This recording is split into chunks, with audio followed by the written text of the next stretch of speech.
Hello everyone. आज हम पढ़ने वाले हैं कोशिका के बारे में, जिसमें हम कोशिका के बारे में थोड़ा बहुत पहले पढ़ चुके हैं। जिसमें हम देख चुके हैं कि कोशिका क्या है। ठीक है। उसके अलावा हम कोशिका के बारे में जान चुके हैं कि मृत कोशिका की खोज किसने की, किस प्रकार की। उसके अलावा हम जीवित कोशिका की खोज के बारे में देख चुके हैं। ठीक है। उसके अलावा हम कोशिका सिद्धांत, बिरचो सिद्धांत के बारे में देख चुके हैं। कोशिका के कुछ भागों के बारे में भी हम बात कर चुके हैं, जैसे केंद्रक, केंद्रक झिल्ली के बारे में, कोशिका झिल्ली के बारे में, साइटोप्लाज्मा जो कोशिका द्रव होता है उसके बारे में। उसके अलावा हम कोशिका में जो पदार्थों की गति होती है उसके बारे में हम पूर्ण रूप से बात कर चुके हैं। आज हम पढ़ने वाले हैं कोशिका के अंगों के बारे में। ठीक है। तो देखिए, कोशिका के अंगों के बारे में आज हम अंतर्द्रव्य जालिका, गोल्जी उपकरण, राइबोसोम, माइटोकॉन्ड्रिया, लाइसोसोम, प्लास्टिड, रसायन, ये सब क्या है? कोशिका के अंग है। इनके बारे में आज हम पढ़ने वाले हैं। इनके बारे में विस्तृत रूप से जानकारी लेंगे, किसका क्या कार्य है, कोशिका में कोई किस प्रकार ये व्यवस्थित होते हैं, किस प्रकार ये कार्य करते हैं, और कार्य करते हैं तो किस चीज़ का निर्माण करते हैं। ठीक है। तो देखिए, कोशिका अंगों में मैं आपको नाम पहले ही बता देता हूँ। ठीक है। जैसे राइबोसोम है, गोल्जी उपकरण, अंतर्द्रव्य जालिका, माइटोकॉन्ड्रिया, लाइसोसोम है, रसायन और प्लास्टिड है। अब देखिए, जब हम कोशिका पढ़ रहे थे तो मैंने आपको बताया था कि हम दो प्रकार के पढ़ते हैं। एक तो क्या, जंतु कोशिका। ठीक है। एक हम पढ़ते हैं पादप के बारे में, एक हम पढ़ते हैं पादप के बारे में। ठीक है। जंतु कोशिका में मैंने आपको क्या बताया था? अधिकतर कोशिकाएं क्या होती हैं? जीवित होती हैं। क्लियर। और पादप कोशिका में क्या बताया था आपको? अधिकतर कोशिकाएं क्या होती हैं? मृत होती हैं। क्लियर। उसके अलावा अगर बात करें तो अब हम पढ़ रहे हैं कोशिका के अंगों के बारे में। ठीक है। तो जब हम कोशिका के अंगों के बारे में पढ़ते हैं तो जंतु कोशिका और पादप कोशिका दोनों में समान रूप से अंग पाए जाते हैं। ठीक है। लेकिन कुछ अंग ऐसे होते हैं जो या तो पादप कोशिका में पाए जाते हैं और जंतु कोशिका में नहीं पाए जाते। कहने का मतलब सीधा से, कुछ एक दो अंग ऐसे हैं जो जंतु कोशिका और पादप कोशिका में अंतर दिखाते हैं। क्या करते हैं? जो जंतु कोशिका और पादप कोशिका में अंतर दिखाते हैं। उसके अलावा हम ये भी जानेंगे यहाँ पर, जब हमने जंतु कोशिका पढ़ी थी तो अमीबा क्या है? अमीबा पादप तो नहीं है। अमीबा क्या है? अमीबा पादप तो नहीं है। अमीबा की बात करते हैं। अमीबा क्या है? अमीबा पादप तो नहीं है। अमीबा भी क्या है? जंतु है। तो जंतु भी हमारे क्या क्या पढ़ा था हमने? जीव, एक कोशिकीय जीव और बहुकोशिकीय जीव। तो अमीबा में भी अगर कोशिका अंगों की बात करें तो कोशिका अंग हमारे बहुत सारे होते हैं, जैसे मैंने नाम बताया था। लेकिन अमीबा में क्या है? अमीबा में सिर्फ एक ही पाया जाता है। हम इसको इस प्रकार अंतर दिखा सकते हैं। यहाँ से देखिए, जैसे एक हमारी होती है जंतु कोशिका, ठीक है, एक होती है पादप कोशिका। और जंतु कोशिका में हमारे दो प्रकार के जीव होते हैं। एक होते हैं एक कोशिकीय जीव और एक होते हैं बहुकोशिकीय जीव। इस प्रकार से हम इसको दर्शा सकते हैं। एक कोश के जीव में क्या आ जाता है? अमीबा आ जाता है। ठीक है। और बैक्टीरिया वगैरह आ जाते हैं बहुत सारे। ठीक है। बहुकोश के जीव में क्या है? मानव आ जाते हैं। ठीक है। कुछ जंतु आ जाते हैं। पादप कोशिका में क्या है? पादप कोशिका में क्या आता है? पेड़ आ जाते हैं, पौधे आ जाते हैं। ठीक है। क्लियर। यहाँ से आपको समझ में आया क्या पढ़ने वाले हैं हम? तो अब हम कोशिका अंगों के बारे में देखते हैं। ठीक है। तो पहले हम क्या देखेंगे? आज हम सिर्फ क्या देखने वाले? जंतु कोशिका और पादप कोशिका के बारे में। इसके बारे में आपको बता चुका हूँ, एक कोशिका और बहुकोशिकीय जीव के बारे में। ठीक है। अब हम जंतु कोशिका और पादप कोशिका में अंग देखेंगे कि जंतु कोशिका में कौन कौन से अंग हैं और पादप कोशिका में कौन कौन से अंग हैं। ठीक है। तो देखिए, जंतु कोशिका के अगर अंगों की बात करें, जैसे कोशिका अंग बोलते हैं। ठीक है। तो मैंने आपको बताया था कि जब हम अंगों की बात करेंगे तो मैं आपको अच्छे से दिखाऊंगा किस तरह इनकी लेयर होती हैं। ठीक है। तो जैसे ये हमारी क्या है? कोई कोशिका है पूरी। क्या है ये क्या है? यहाँ से पूरी एक कोशिका है। ठीक है। और कोशिका के अंदर आप देख पा रहे हैं, ये देखिए, ये कोशिका के अंदर कुछ आपको दिखाई दे रहा होगा। ये क्या है? कोशिका के अंग हैं। और ये बाहर की जो लेयर होती है उसको हम क्या बोलते हैं? कोशिका झिल्ली बोलते हैं। क्लियर। और जब हम कोशिका झिल्ली पढ़ रहे थे और केंद्रक झिल्ली पढ़ रहे थे, जब हम कोशिका झिल्ली पढ़ रहे थे तो केंद्रक झिल्ली पढ़ रहे थे, हम क्या पढ़ रहे थे, दोहरी झिल्ली होती है। क्या होती है? दोहरी झिल्ली होती है। ठीक है, ये पढ़ रहे थे। तो देखिए आप यहाँ से ये दोहरी झिल्ली किस प्रकार होती है, आप इस चित्र में अच्छे से देख सकते हैं। ये देखिए, ये इस प्रकार होती है। ये अगर कोशिका को देखेंगे तो आप, ये इस प्रकार बनी हुई होती है। ठीक है, आप इस चित्र को ध्यान से देखिए, यहाँ से ये इस प्रकार बनी होती है और इसी प्रकार केंद्रक की झिल्ली बनी हुई होती है, इसलिए इसको हम दोहरी झिल्ली कहते हैं। दोहरा आवरण होता है। ठीक है, क्लियर। अब हम अंगों के बारे में देखें तो जब जंतु कोशिका की हम बात कर रहे हैं तो हमारे पास कुछ अंग क्या हैं, जैसे देखिए अंतर्द्रव्य जालिका। ठीक है, ये देखिए अंतर्द्रव्य जालिका। ठीक है, कहाँ है, ये रही। क्लियर, ये अंतर्द्रव्य जालिका है इसमें। ठीक है, उसके अलावा हम बात करें किसकी, गोल्जी उपकरण की, ये गोल्जी उपकरण ये रहा। ठीक है, लाइसोसोम की बात करें, ये लाइसोसोम रहे। राइबोसोम की बात करें, ये मान लीजिए यहाँ पर ये कोई राइबोसोम है। रसधानियों की बात करें, ये रसधानियाँ हो गई। ठीक है, इस तरह से केंद्रक, ये सॉरी ये केंद्रक हो गया, रसधानियाँ इसमें, ये रसधानियाँ मान लीजिए।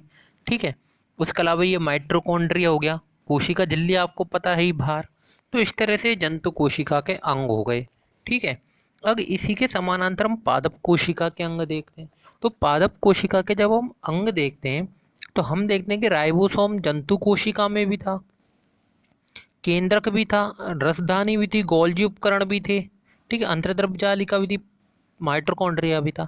लेकिन जब हम प्लास्टिड की बात करते हैं, यह जंतु कोशिका में नहीं पाया जाता।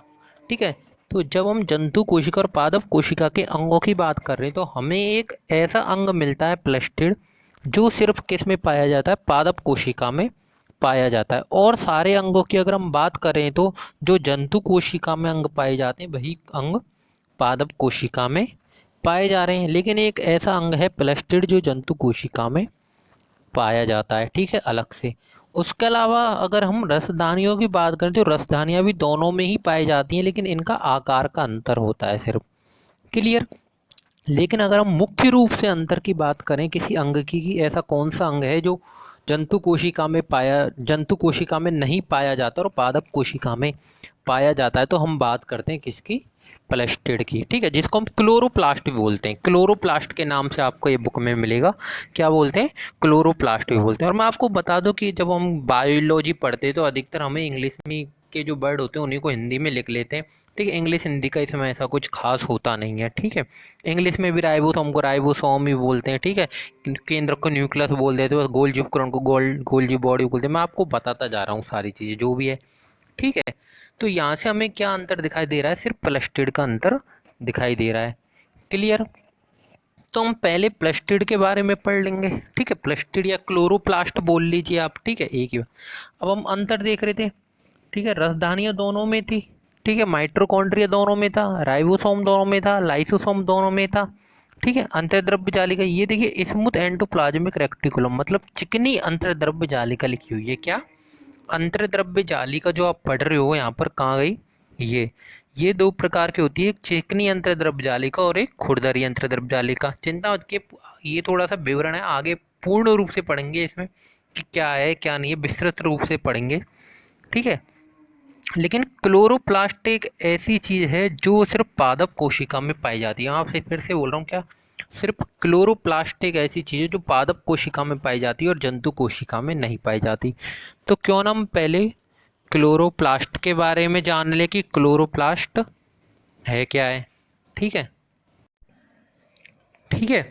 तो देखिए आगे क्लोरोप्लास्ट के बारे में, जिसको प्लास्टिड बोल रहे हैं, इसके बारे में हम पहले बात कर लेते हैं कि ये जो दोनों में अंतर दिखाई दे रहा है, जंतु कोशिका और पादप कोशिका में जो प्लास्टिड अंतर बता रहा है, ये अंतर किस कारण है। ठीक है, तो देखिए प्लास्टिड जिसको क्लोरोप्लास्ट बोलते हैं, ये क्या है, यह केवल पादप कोशिका में पाया जाता है। किसमें, मात्र पादप कोशिका में यह पाया जाता है। क्लियर, जंतु कोशिका में यह नहीं पाया जाता। इसमें क्या होता है, इसमें क्रोमोप्लास्ट होते हैं। क्या होते हैं, क्रोमोप्लास्ट। देखिए ये नाम याद करने पड़ेंगे आपको, ऐसा कुछ नहीं है। ठीक है, क्रोमोप्लास्ट में क्या होते हैं, हम दो वर्णक होते हैं, एक कैरोटीन वर्णक होता है और एक क्लोरोफिल होता है। ये इस तरह से दो वर्णक होते हैं। प्लास्टिड क्या होता है, प्लास्टिड में दो प्रकार के, एक ल्यूकोप्लास्ट होता है और एक क्रोमोप्लास्ट होता है। इस प्रकार से हम प्लास्टिड जो इसको क्लोरोप्लास्ट बोलते हैं, इसको हम दो भागों में बांट देते हैं। अब क्रोमोप्लास्ट में दो तरह के वर्णक होते हैं, एक कैरोटीन वर्णक होता है, एक क्लोरोफिल वर्णक होता है। कैरोटीन वर्णक क्या करता है, ये लाल रंग के लिए उत्तरदायी है। आपने कई बार पेड़ों में देखा होगा कि पेड़ कुछ के जो पत्ते होते हैं कई बार लाल रंग के होने लग जाते हैं, ठीक है। और हरे रंग के पत्ते तो सबने ही देखे होंगे, पेड़ के पत्ते होते ही हरे रंग के, तो वो किस कारण होते हैं, वो क्लोरोफिल के कारण होते हैं। किस कारण होते हैं, क्लोरोफिल वर्णक के कारण होते हैं। और पेड़ के जो पत्ते लाल रंग के होते हैं वो किसके कारण होते हैं, वो कैरोटीन वर्णक के कारण होते हैं। अब ल्यूकोप्लास्ट देखते हैं। ल्यूकोप्लास्ट क्या होता है, जो पेड़ होता है वो रंगहीन का वर्णक है। ल्यूकोप्लास्ट क्या है, रंगहीन वर्णक है। तो ये रंगहीन वर्णक है, तो और ये क्या करता है, यह स्टार्च प्रोटीन जैसे पदार्थों को संचित करता है। तो आपको यहाँ से जो प्लास्टिड है, जो सिर्फ पादप कोशिका में पाया जाता है, जंतु कोशिका में नहीं पाया जाता, ठीक है। तो इसके बारे में आपको यहाँ से पता लग गया होगा कि ये किस प्रकार लाल रंग के लिए कैरोटीन उत्तरदायी है, किस प्रकार हरे रंग के लिए क्लोरोफिल उत्तरदायी है, ल्यूकोप्लास्ट का क्या कार्य है, ठीक है। यहाँ से पता लग गया। अच्छा, एक बार सोच के देखिए, यहाँ से अगर ये जंतु कोशिका में पाया जाता तो आपको पता लगता कि यहाँ से मनुष्य कोई लाल रंग का पैदा हो रहा है, कोई हरे रंग का हो रहा है, ऐसा भी तो हो जाता है ना। तो ये ऐसा इस वजह से ये पादप कोशिका में पाया जाता है। पादप कोशिका में क्या होता है, पेड़ जो होते हैं हरे रंग के होते हैं, जो क्लोरोफिल उसके लिए उत्तरदायी है, और अगर वो लाल रंग के हैं तो कैरोटीन उसके लिए उत्तरदायी है, ठीक है। और बात करते हैं ल्यूकोप्लास्ट की, तो ये स्टार्च प्रोटीन जैसे पदार्थ संचलित करता है। लेकिन जब हम पेड़ों की स्टडी करते हैं, जब पेड़ों को हम पढ़ते हैं, तो वहाँ हम पत्तों के बारे में पढ़ते हैं, ठीक है। तो वहाँ इनके बारे में हम और भी अच्छे से पढ़ते हैं, क्लोरोफिल क्या होता है, कैरोटीन क्या होता है, ठीक है। आपने पहले की क्लासों में थोड़ा बहुत इनके बारे में जानकारी भी ली होगी, ठीक है। तो आपको यहाँ से पहला अंग जो प्लास्टिड जो सिर्फ पादप कोशिका में पाया जाता है, इसके बारे में आपको यहाँ से जानकारी मिल गई। अब हम जितने भी अंग पढ़ने वाले हैं, जितने भी अंग हम पढ़ने वाले हैं, राइबोसोम, केंद्रक, राजधानी, गोल्गी उपकरण, अंतर्द्रव जालिका, माइटोकॉन्ड्रिया, ये सब क्या है, जंतु कोशिका और पादप कोशिका में समान रूप से पाए जाते हैं। क्या है, जंतु कोशिका और पादप कोशिका में समान रूप से पाए जाते हैं। तो हम इनके कार्यों के बारे में पढ़ेंगे, किस प्रकार व्यवस्थित होते हैं उनके बारे में हम आगे देखते हैं, ठीक है। तो देखिए यहाँ से हम क्या करते हैं, केंद्रक से चालू करते हैं। क्या करते हैं, केंद्रक से चालू करते हैं। अब केंद्रक अगर आप देख पा रहे हैं, तो केंद्रक जब हमने पढ़ा था तो मैंने आपको बताया था केंद्रक के अंदर क्या होते हैं, डीएनए होते हैं। केंद्रक के अंदर कुछ क्या होता है, इस तरह से डीएनए होते हैं, ठीक है। इस तरह से डीएनए होते हैं। और इन डीएनए जो होते हैं, इनका कार्य क्या होता है, ये डीएनए बोल लीजिए, गुणसूत्र बोल लीजिए, ठीक है। इनका कार्य क्या होता है, ये माता पिता से संतति में जाते हैं। क्या करते हैं, माता पिता से संतति में जाते हैं, जिनको हम क्या बोलते हैं, अनुवांशिक गुण बोलते हैं। तो आपको यहाँ पर पहला कार्य जो डीएनए का है, जो डीएनए इसमें पाया जाता है एक अंग, उसका कार्य आपको यहाँ से पता लग गया होगा। देखिए, डीएनए और आरएनए के बारे में हम आगे पूर्ण रूप से जानकारी लेंगे कि डीएनए क्या होता है, किस प्रकार ये संतति में जाता है, ठीक है, किसका बना हुआ होता है, इसको हम और भी विस्तृत रूप से पढ़ेंगे आगे के लेक्चर्स में। अभी हम डीएनए के बारे में सिर्फ इतना जान रहे हैं क्या, कि डीएनए क्या कर रहा है, अनुवांशिक गुण होते हैं इसमें, और ये माता पिता से किस में जाते हैं, संतति में जाते हैं, ठीक है। क्लियर। अब क्या होता है, ये डीएनए क्या करता है, कुछ कोड प्रदान करता है। देखिए यहाँ से डीएनए क्या करता है, देखिए डीएनए क्या कर रहा है, एक तो अनुवांशिक गुण दे रहा है, ठीक है।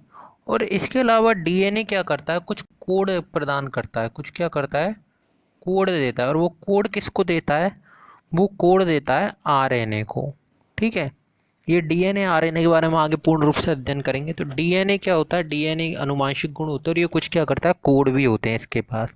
इन कोडों को ये किसको दे देता है, आरएनए को दे देता है। और आरएनए इन कोड की सहायता से किसका निर्माण करता है, प्रोटीन का निर्माण करता है। किसका निर्माण करता है, प्रोटीन का निर्माण करता है, ठीक है। आरएनए का कार्य पता लग रहा है आपको।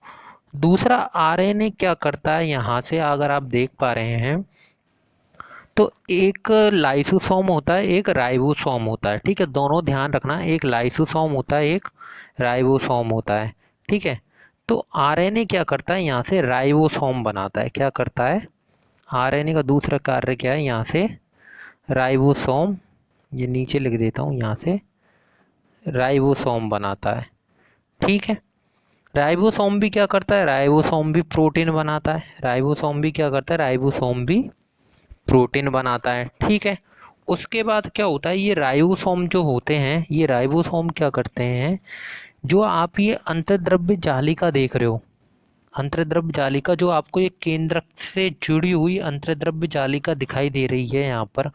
ठीक है, ये देखिए, ये केंद्रक से जुड़ी हुई जो ये अंतर्द्रव्य जालिका आपको दिखाई दे रही है यहाँ पर, इसके ऊपर जाकर जम जाते हैं। ठीक है, इसके ऊपर जाकर क्या होते हैं, ये जम जाते हैं। ये देखिए, यहाँ से ये कुछ इस प्रकार क्या होती है, ये अंतर्द्रव्य जालिका होती है। इसके ऊपर क्या होता है, कुछ इस प्रकार से राइबोसोम जाकर इसके ऊपर जम जाते हैं। ठीक है, और ये जो अंतर्द्रव्य जालिका होती है, ये किससे जुड़ी हुई है, आप कहाँ देख पा रहे हो, ये केंद्रक से जुड़ी हुई है। देख पा रहे हो यहाँ पर, ये केंद्रक से जुड़ी हुई है।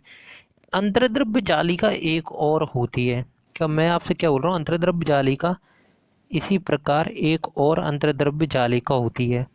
ठीक है, वो अंतर्द्रव्य जालिका आप यहाँ पर देख पा रहे हो, ये अंतर्द्रव्य जालिका तो इससे जुड़ी हुई है, लेकिन वो वह अंतर्द्रव्य जालिका वहाँ से जुड़ी हुई नहीं होती। ये देखिए, ये पूरा केंद्रक हुआ, इसमें भी देख लीजिए। ठीक है, और ये इसके चारों ओर अंतर्द्रव्य जालिका है। ठीक है, अब एक दूसरी अंतर्द्रव्य जालिका होती है जो इससे जुड़ी हुई नहीं होती है। ठीक है, अब उस जालिका अगर जुड़ी हुई नहीं है तो राइबोसोम क्या हो रहा है, राइबोसोम अगर आप समझ पा रहे हो तो राइबोसोम कहाँ से आ रहे हैं, केंद्रक से आ रहे हैं। तो केंद्रक से आते हुए ये इसके ऊपर जुड़ी हुई है, तो ये इसके ऊपर जम जाते हैं। और मैं आपसे क्या बोल रहा हूँ, दूसरी अंतर्द्रव्य जालिका है वो इससे जुड़ी हुई नहीं होती, तो इसके ऊपर जम पाएंगे क्या, नहीं जम पाएंगे। तो इस तरह से हम अंतर्द्रव्य जालिका को दो भागों में बांट देते हैं। एक को हम बोलते हैं खुरदरी अंतर्द्रव्य जालिका और दूसरे को हम बोलते हैं चिकनी अंतर्द्रव्य जालिका। आगे मैं आपको पूरे नोट्स दूंगा, चिंता मत कीजिए। इसको हम क्या बोलते हैं, खुरदरी अंतर्द्रव्य जालिका और चिकनी अंतर्द्रव्य जालिका। अब खुरदरी अंतर्द्रव्य जालिका किसको बोले, तो खुरदरी अंतर्द्रव्य जालिका हम किस आधार पर बोलते हैं, कि जिस अंतर्द्रव्य जालिका पर राइबोसोम चिपके हुए, जिस अंतर्द्रव्य जालिका पर राइबोसोम चिपके हुए हैं, तो जैसे आप चलोगे तो इसको खुरदरा महसूस होगा इस तरह से। ठीक है, तो ये क्या हुआ, खुरदरी अंतर्द्रव्य जालिका हो गई। दूसरी क्या हुई, इस पर राइबोसोम नहीं चिपके हुए, तो इसको हम क्या बोल देते हैं, चिकनी अंतर्द्रव्य जालिका बोल देते हैं। क्लियर। अब बात करते हैं हम अंतर्द्रव्य जालिका का कार्य क्या होगा। आप यहाँ से क्या देख पा रहे हो, अगर खुरदरी अंतर्द्रव्य जालिका की बात करते हैं, इस पर राइबोसोम ये चिपके हुए हैं। ठीक है, तो ये क्या कर रही है, इन राइबोसोमों को तल प्रदान कर रही है। क्या कर रही है, इन राइबोसोम को तल प्रदान कर रही है। क्लियर। अंतर्द्रव्य जालिका क्या कर रही है, राइबोसोम को तल प्रदान कर रही है। ठीक है, और चिकनी अंतर्द्रव्य जालिका क्या करती है, यह लिपिड का निर्माण करती है। चिकनी अंतर्द्रव्य जालिका क्या करती है, यह लिपिड का निर्माण करती है। अंतर्द्रव्य जालिका का कार्य क्लियर हुआ। ठीक है, अब देखिए यहाँ से खुरदरी अंतर्द्रव्य जालिका के पास क्या है, यहाँ पर प्रोटीन है जो कि राइबोसोम ने बनाया था। ठीक है, तो ये यहाँ से क्या होता है, ये प्रोटीन जो होता है ये यहाँ से इस गोल्जी उपकरण, इसको हम क्या बोलते हैं, गोल्जी उपकरण बोलते हैं। ठीक है, गोल्जी उपकरण को अगर आप देख पा रहे हो तो ये कुछ इस तरह से है। ठीक है, ये कुछ इस तरह से परत की तरह। ठीक है, इस तरह से है ना, ये कुछ परत की तरह। तो यहाँ से जो ये अंतर्द्रव्य जालिका आप देख पा रहे थे, ठीक है, ये अंतर्द्रव्य जालिका क्या है, गोल्जी उपकरण को अपने प्रोटीन देना चाहेगी, गोल्जी उपकरण को प्रोटीन देना चाहेगी। ठीक है, और इधर से अगर हम चिकनी अंतर्द्रव्य जालिका की बात करें, एक अंतर्द्रव्य जालिका क्या है, चिकनी भी तो है। ये तो क्या हो गई, खुरदरी अंतर्द्रव्य जालिका हो गई। ठीक है, ये क्या हो गई, ये तो क्या हो गई आपकी खुरदरी अंतर्द्रव्य जालिका हो गई। ठीक है, और ये इसके राइबोसोम थे, और राइबोसोम क्या करते हैं, प्रोटीन बनाते हैं। तो ये यहाँ से प्रोटीन देगी। और ये जो चिकनी अंतर्द्रव्य जालिका है, ये क्या बना रही है, लिपिड बना रही है। तो ये इसको क्या देगी, गोल्जी उपकरण को लिपिड देगी। और ये क्या है, गोल्जी उपकरण। क्लियर, गोल्जी उपकरण। ठीक है, यहाँ से ये क्या करेंगे, प्रोटीन और लिपिड को देंगी। ठीक है, तो ये प्रोटीन और लिपिड जब इसको देती है तो एक थैलीनुमा संरचना में देती है, जिसको कुंडिका बोलते हैं। जिसको क्या बोलते हैं, कुंडिका बोलते हैं। अब प्रोटीन और लिपिड किसके पास आ गए, गोल्जी उपकरण के पास आ गए। ठीक है, तो आगे देखिए, यहाँ से जो ये गोल्जी उपकरण है, अब काम किसका हो गया हमारे पास, गोल्जी उपकरण का हो गया। ठीक है, गोल्जी उपकरण का ये क्या हो गया, ये कुछ गोल्जी उपकरण मान लीजिए। अब गोल्जी उपकरण क्या करता है, गोल्जी उपकरण एक चीज को निर्माण करता है जिसको हम बोलते हैं लाइसोसोम। गोल्जी उपकरण इस तरह से, पहली बात तो लाइसोसोम का निर्माण करता है। किसका निर्माण करता है, लाइसोसोम का निर्माण करता है। दूसरा, अगर गोल्जी उपकरण की कार्य की बात करें तो गोल्जी उपकरण क्या कर रहा है, प्रोटीन और लिपिड को इकट्ठा कर रहा है थैलीनुमा संरचना में। ठीक है, तो ये इकट्ठा करके क्या करता है, अगर यहाँ से कोशिका के अंदर अगर उस प्रोटीन लिपिड की जरूरत है तो वहाँ भेज देता है। किसकी सहायता से, कोशिका द्रव्य की सहायता से। कोशिका द्रव्य में हमने पढ़ा था, तो वो क्या करता है, कोशिका द्रव्य की सहायता से यहाँ क्या करता है, इसको प्रोटीन और लिपिड को भेज देता है। और अगर कोशिका से बाहर जरूरत होती है तो उसको भेज देता है। ठीक है, अब नई चीज हमारे पास क्या आ गई, लाइसोसोम आ गई। ठीक है, तो लाइसोसोम की अगर हम बात करें तो हम जंतु कोशिका में बात कर रहे थे किसकी, एक कोश के जंतु और बहुकोश के जंतु। तो जब हम लाइसोसोम की बात करते हैं तो इनका मुख्य रूप से कार्य होता है एक कोश के जंतुओं में। ठीक है, मुख्य रूप से इनका कार्य किस में होता है, एक कोशिकीय जंतु में। ठीक है, तो एक कोश के जंतु में जो कोशिका पाई जाती है वो कौन सी कोशिका पाई जाती है, लाइसोसोम पाई जाती है। अब ये करती क्या है, ये क्या करती है, एक कोश के जंतु में हम पूरी प्रक्रिया पढ़ेंगे, वहाँ मैं आपको समझाऊंगा भी। अभी आप ये समझ लीजिए, ये क्या करती है, ये भोजन को पाचन में सहायक है। ये क्या करती है, ये पाचन में एक तरह से सहायक है। ठीक है, और दूसरी बात क्या करती है, इसको हम आत्मघाती थैली भी बोलते हैं। ये क्या होती है, कई बार फट जाती है स्वतः ही। ठीक है, स्वतः ही क्या होती है, फट जाती है। ठीक है, तो यहाँ से आपको उम्मीद करता हूँ सारे अंगों के कार्य समझ में आ गए होंगे। अंतर्द्रव्य जालिका थी, डीएनए बन रहा था, डीएनए से क्या बन रहा था, आरएनए बन रहा था, आरएनए किसके ऊपर, अंतर्द्रव्य जालिका के ऊपर आकर चिपक रहा था। ठीक है, यहाँ से क्या करा, अंतर्द्रव्य जालिका, ये चिकनी अंतर्द्रव्य जालिका थी, ये खुरदरी अंतर्द्रव्य जालिका थी। खुरदरी अंतर्द्रव्य जालिका का कार्य क्या था, ये तल प्रदान करती थी, इसके ऊपर प्रोटीन था। वहां से क्या होगा, गोल्जी उपकरण के पास आएगा, गोल्जी उपकरण लिपिड और प्रोटीन को इकट्ठा कर लेगा। फिर क्या होगा, गोल्जी उपकरण शरीर के सब भागों को भेज देगा और लाइसोसोम बनाएगा। लाइसोसोम क्या करेगा, लाइसोसोम आत्मघाती थैली एक कोश के जंतु में अधिकतर पाया जाता है, वहीं इसका अधिकतर कार्य होता है। और इसका कार्य क्या होता है, पाचन का होता है। इस प्रकार हम यहाँ पर सारे अंगों को पढ़ चुके। अब हमारा एक और अंग रह गया जिसको हम बोलते हैं रसधानियाँ। क्या बोलते हैं, रसधानियाँ। अगर हम रसधानियों की बात करें तो रसधानियों की बात करें तो हम जानते हैं कि रसधानियाँ जंतु कोशिका और पादप कोशिका दोनों में पाई जाती है। रसधानियाँ जंतु कोशिका और पादप कोशिका दोनों में पाई जाती है। तो मान लीजिए ये कोई जंतु कोशिका की रसधानी है और ये कोई पादप कोशिका की रसधानी है। ठीक है, तो इनमें आपको अंतर क्या दिखाई दे रहा है, आकार का। ठीक है, किसका, आकार का। तो हम यहाँ से क्या बोलते हैं, जंतु कोशिका में जो रसधानी पाई जाती है उसका आकार छोटा होता है, और पादप कोशिका में जो रसधानी होती है उसका आकार क्या होता है, बड़ा होता है। ठीक है, अब रसधानी में होता क्या है, ये होता है इसमें H2O जल। ठीक है, तो पादप कोशिका में आकार बड़ा होने के कारण क्या है, क्योंकि पादप कोशिका में हम क्या डालते हैं, जल डालते हैं ना, तो वो तो जल के ऊपर ही ज़्यादातर निर्भर है। ठीक है, वहीं से उसको सब कुछ मिलता है। तो पादप कोशिका में इसका आकार बड़ा होता है। दूसरा रसधानी क्या करती है, हमने पादप कोशिका में एक अंग की बात करी थी, क्रोमोप्लास्ट प्लेस्टिड की बात करी। तो ये क्या करता है, उस अंग को आगे की ओर धकेलता है। आगे की ओर कहाँ पे, कोशिका झिल्ली की तरफ। इस तरह से ये कोशिका है तो इसकी तरफ यहाँ पर धकेलेगा। ठीक है, क्या करेगा, ये उस अंग को यहाँ पर धकेलेगा। यहाँ पर क्यों धकेलता है वो, जिससे प्रकाश संश्लेषण की जो क्रिया है, जिससे प्रकाश संश्लेषण की जो क्रिया है वह क्या हो पाए, आसानी से हो पाए। ठीक है, इस तरह से हम इसके सारे अंगों के बारे में हम पढ़ चुके हैं, जंतु कोशिका और पादप कोशिका के अंगों के बारे में। प्लेस्टिड के बारे में आपको समझ में आ गया होगा। ठीक है, अब हम एक एक अंग को देखते हैं कि है क्या है, क्या लिखना होता है। ठीक है, तो हम अंतर्द्रव्य जालिका की बात कर रहे थे। तो अंतर्द्रव्य जालिका फास्फोलिपिड की बनी हुई होती है। अंतर्द्रव्य जालिका फास्फोलिपिड की बनी हुई होती है। ठीक है, अंतर्द्रव जालिका मैंने आपको बताया था क्या होते हैं, दो प्रकार के होते हैं। इंग्लिश में इसको क्या बोलते हैं, एंडोप्लाज्मिक रेक्टिकुलम बोलते हैं इसको इंग्लिश में।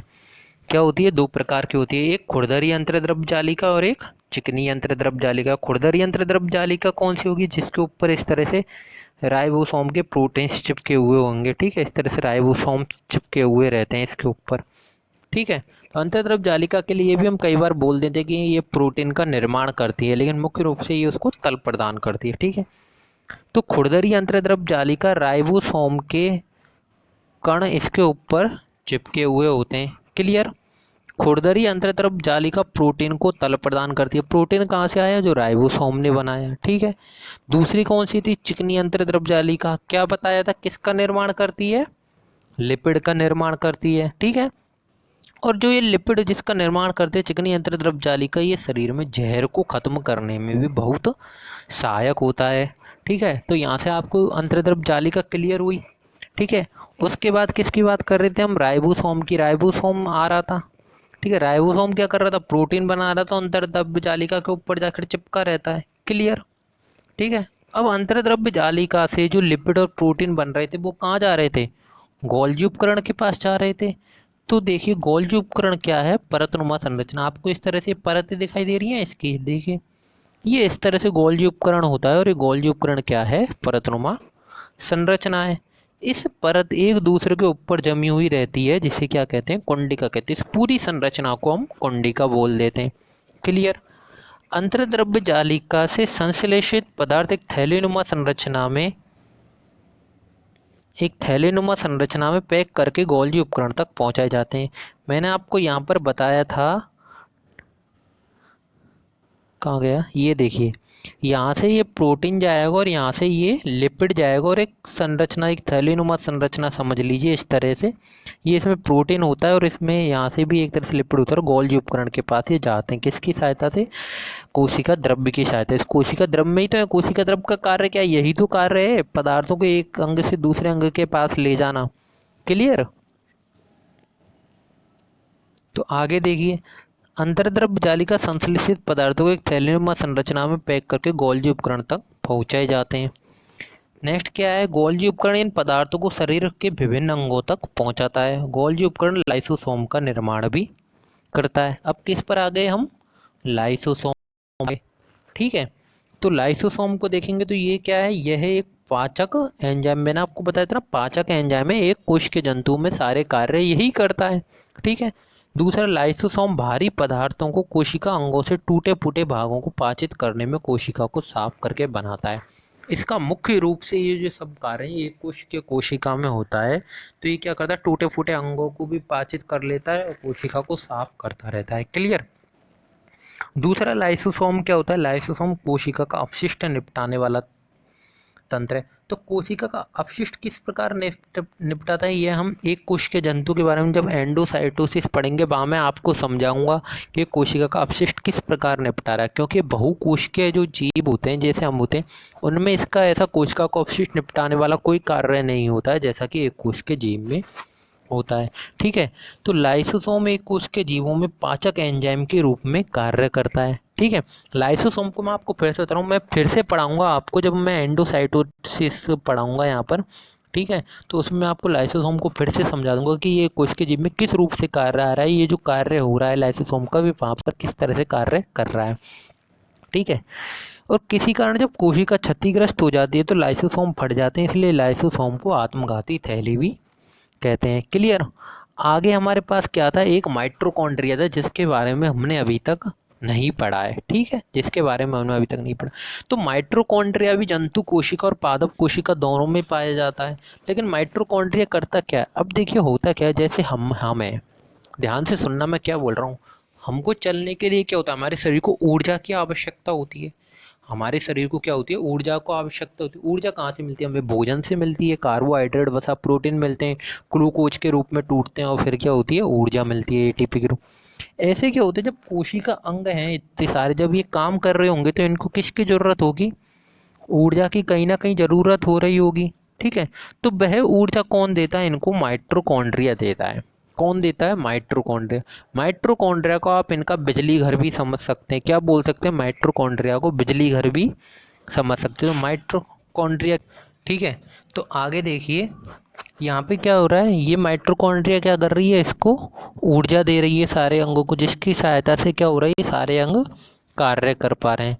तो माइटोकॉन्ड्रिया में देखो, हम एक खास बात और पढ़ते हैं। माइटोकॉन्ड्रिया जब हम कोशिका में आगे पढ़ेंगे तो हम दो तरह की कोशिका, प्रोकैरियोटिक कोशिका और यूकैरियोटिक कोशिका भी पढ़ेंगे। वहाँ मैं आपको बताऊंगा कि माइटोकॉन्ड्रिया का निर्माण किस प्रकार हुआ, ठीक है।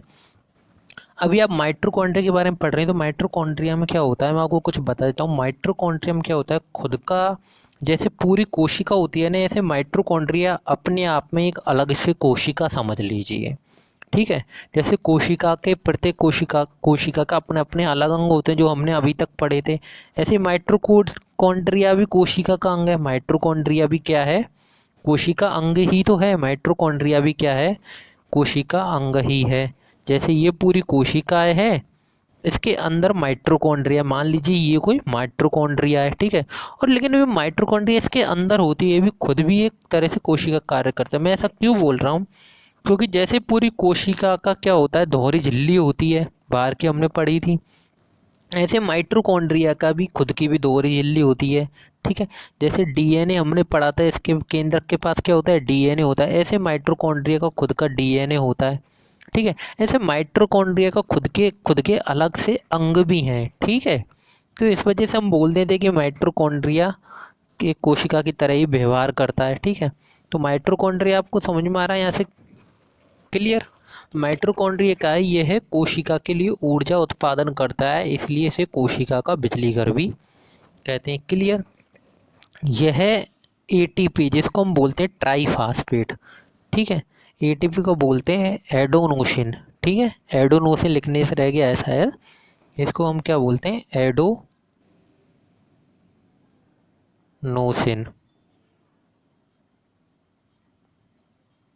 एडोनोसिन ट्राईफास्फेट, क्लियर, के रूप में ऊर्जा संचित करता है। इसके पास अपना डीएनए होता है, मैंने आपको बताया था। इसमें क्या होती है, दोहरी झिल्ली होती है, ठीक है। ये क्या हो गया, माइटोकॉन्ड्रिया हो गया। उसके अलावा हमने रसदानियों के बारे में पढ़ा था, तो रसदानियों के बारे में देख लेते हैं क्या है।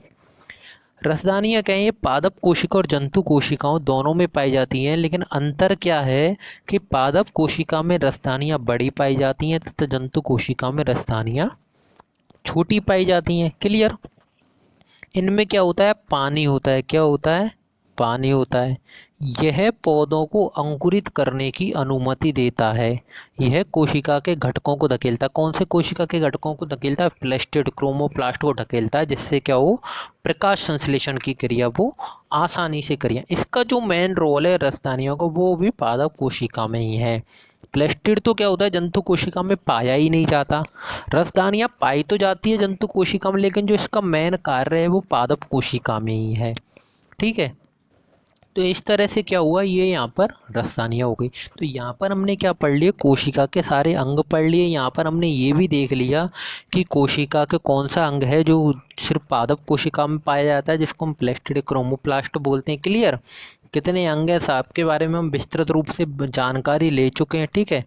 तो यहाँ पर हम सारे कोशिका अंगों के बारे में हम पढ़ चुके हैं। उम्मीद करता हूँ आपको समझ में आ गया होगा। अगर अच्छा लगा हो तो वीडियो को लाइक करना, सब्सक्राइब करना और शेयर करना ना भूलें।